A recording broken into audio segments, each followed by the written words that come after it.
Shrimati Daleema. Sir, കേന്ദ്ര സർക്കാരിൻ്റെ ആഴക്കടൽ തീരക്കടൽ മണൽ ഖനനം മൂലം ഈ മത്സ്യത്തൊഴിലാളികളുടെ ജീവിതം വലിയ അപകടത്തിലാകുവാൻ സാധ്യതയില്ല എന്നുള്ളതാണ്. മത്സ്യത്തൊഴിലാളിയുടെ ജീവിതം ഞാൻ പറഞ്ഞല്ലോ, മത്സ്യത്തൊഴിലാളിയുടെ ജീവിതം അപകടത്തിലേക്ക് പോകുന്നുള്ളതിൻ്റെ കാരണമാണല്ലോ ഈ പ്രദേശത്തുള്ള കടൽ ഖനനം നമ്മുടെ നാട്ടിലെ കടൽ, കായൽ, മത്സ്യബന്ധന മേഖലയെ ഗുരുതരമായി ബാധിക്കും.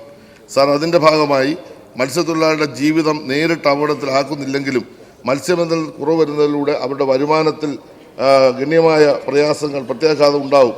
അവരുടെ സാമ്പത്തിക സ്ഥിതിയെ ബാധിക്കും. കടൽ ഖനനത്തിനും മറ്റ് അനുബന്ധ പ്രവർത്തനങ്ങൾക്കുമായി എത്തുന്ന കൂറ്റൻ കപ്പലുകളും ബോട്ടുകളും മത്സ്യബന്ധന യാനങ്ങളുടെ സഞ്ചാരത്തിന് തടസ്സം സൃഷ്ടിക്കുകയും മത്സ്യബന്ധനത്തിന് അസൗകര്യം സൃഷ്ടിക്കുകയും തീരക്കടലിൽ പ്രവർത്തിക്കുന്ന മത്സ്യത്തൊഴിലാളികളുടെ അവരുടെ യാനങ്ങളുടെ സുരക്ഷയെ നേരിട്ട് ബാധിക്കുകയും മത്സ്യത്തൊഴിലാളിയുടെ തൊഴിലിടങ്ങൾ നഷ്ടപ്പെടുത്തുന്നതിന് ഹേതുവാകും.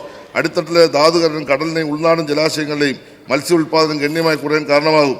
താരതമ്യേന വില കുറഞ്ഞ മാംസ്യ സ്രോതസ്സായ മത്സ്യത്തിൻ്റെ ലഭ്യതക്കുറവ് പൊതുജന ആരോഗ്യത്തെ നേരിട്ട് ബാധിക്കും. അടിഞ്ഞുകൂടിയ വിഷവാതകങ്ങളെ സ്വതന്ത്രമാക്കുന്നതിന് ഇടയാക്കുന്നു.